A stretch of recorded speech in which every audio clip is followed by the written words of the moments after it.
Frankenstein: A Warning or a Homage by Marianne Lessard.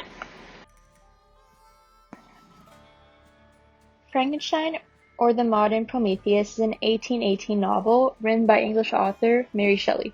So a summary of the novel is, according to BBC, Frankenstein tells the story of a gifted scientist, Victor Frankenstein, who succeeds in giving life to a being of his own creation. However, this is not the perfect specimen he imagined that it will be, but rather a hideous creature who is rejected by Victor and mankind in general. So, is Mary Shelley's Frankenstein a warning or a homage to modern scientists? Well, Mary Shelley's novel Frankenstein serves as a warning to modern scientists. It serves as a warning by showing us about the dangers of taking science too far, and can even be considered a cautionary tale for science. The story portrays the penalties of violating nature by attempting to create an artificial person which we knew would end badly. Victor felt extreme guilt and regret for the rest of his life after creating the monster, since he was then the cause of his loved one's death. Mary Shelley was able to show us the dangers of cloning or inventing without thinking of the consequences. Overall, all humans have limitations that should be respected. In general, it gives us a warning to modern scientists by showing the dangers of pursuing knowledge and the power of nature. The tale of Frankenstein gives us a concrete perspective of the dangers produced by experimenting on an individual due to the extreme pursuit of knowledge, beyond thinking of the repercussions. The first argument is that experiments such as cloning or experimenting on an individual could have a big impact on society, leading to even many deaths. This argument proves my thesis statement by showing one of the many dangers of cloning or experimenting, which is the effect that it can have on a population. One could even lead to death of many, just like it did in the novel Frankenstein, when the creature killed some people. The first example from the novel is when the monster killed Victor's youngest brother, William. Here's the first quote. "Alas, I had turned loose into the world a depraved wretch, whose delight was in carnage and misery. Had he not murdered my brother?" Shelley, 77. This quote represents how Victor is full of guilt over his brother's murder, since it was his fault, even if it wasn't intentional, because the monster did it. The second example from the novel is how the monster terrified society, which made them shun him and made him feel excluded. Here's a second quote. "As I looked on him, his countenance expressed the utmost of malice and treachery." Shelley, 166. This quote shows Victor describing the monster, saying that he looks terrifying and that everyone is scared of him. An example that links to modern scientific pursuit is about an experiment in the 1960s called the Harlow Spit of Despair, performed by Harry Arlo. The goal of the research was to produce a monkey model of human clinical depression. These experiments were unethical because he was hoping to push these monkeys into a form of depression, which worked. This quote just shows how the public thought the experiment was cruel and inhumane. The visuals did scare them in a way. The second argument is to show the guilt and regret that can come after creating a deadly experiment that can harm anyone. These emotions are usually felt by the creator, which in this case, Victor was the one feeling guilty in the story since he's the one who created the monster who ended up killing people. This argument serves to prove the thesis statement by showing one of the dangers of creating a monster, which is the extreme guilt that was felt by Victor when the monster killed some of his loved ones. Guilt can also have some bad effects, such as insomnia, loss of appetite, depression, anxiety, etc. The first example from the novel is the guilt that Victor felt when he realized that the monster he had been creating for 2 years was deadly and monstrous, but he could not do anything about it.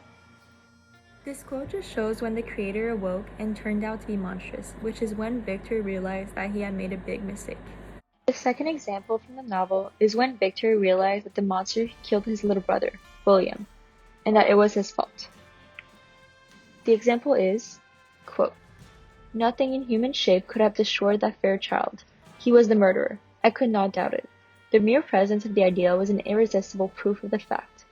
Shelley, 76. This quote just shows Victor's reaction to William's death. He wrestled with his own guilt when he realizes that what he had created killed his brother. An example that links to a modern scientific pursuit is an experiment called the Tuskegee syphilis study, which was going on for 40 years. The purpose of the study was to observe the effects of the disease when untreated, but unfortunately, more than 100 patients died as a result. Even the president of the time, Bill Clinton, had to deliver an apology in 1997. This speech shows how guilty the government was feeling at the time because of Bill's death. The third and last argument is how the lack of research or preparation can have a big impact on the experiment. The creator should always look into the dangers and outcomes to be prepared for anything. Unfortunately, Victor did not do enough research because the creature turned into a monster, which he did not intend for him to become.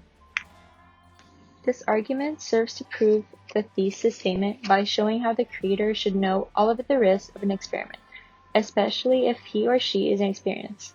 They should look into it no matter what. Since there can be many dangers led by the experiment, and if the inventor does not think enough, the product will end up like the horrible monster that Victor created. The first example from the novel is when Victor realized what he had created, a monster, which was not the plan. That is when he realized that he should have done more research, but instead, he only created the creature because of a simple dream. An example is, quote, "Unable to endure the aspect of being I had created, I rushed out of the room and continued a long time traversing my bedchamber, unable to compose my mind to sleep." Shelley, 57. This quote is pretty self-explanatory, but it demonstrates how Victor is disgusted and horrified by his creation because he did not plan for this to happen. The second example from the novel is pretty similar to the first example, but it just shows Victor's unplanned reaction to their creature after he created it and how he was surprised by how it turned out. This quote shows that Victor is revolted by the hideousness of the creature he had created. He is also shocked to see that the monster does not look right since he wanted him to look like a human. An example that links to a modern specific pursuit is the separating triplets experiment, which consisted of separating triplets until they could find each other years later. In that study, some triplets found each other after more than 10 years, and they did not even know that they had siblings. People thought this was cruel, and it was, and the study received a lot of backlash, but the scientists did not show any remorse, even though they should have done more research before the study, since they did not have any reason to do this project in the first place. To conclude, Frankenstein's story provides us with a concrete perspective on the dangers of experimenting with individuals due to the extreme pursuit of knowledge, rather than considering the repercussions.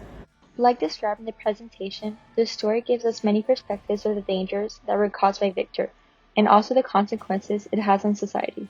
The first subject was the negative impact the experiment had on society, which led to many deaths, including some of Victor's loved ones. The second theme was about the guilt and regret that Victor felt after creating the creature, which killed many people, and also some of those side effects. Thirdly, the lack of research for this experiment meant that Victor did need to control the monster and to know all of the risks which would have prevented the death.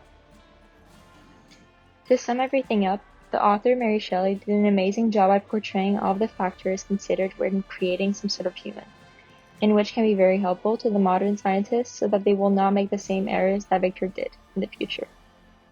On a different note, who else wonders what would have happened if Victor wouldn't have destroyed the female creature?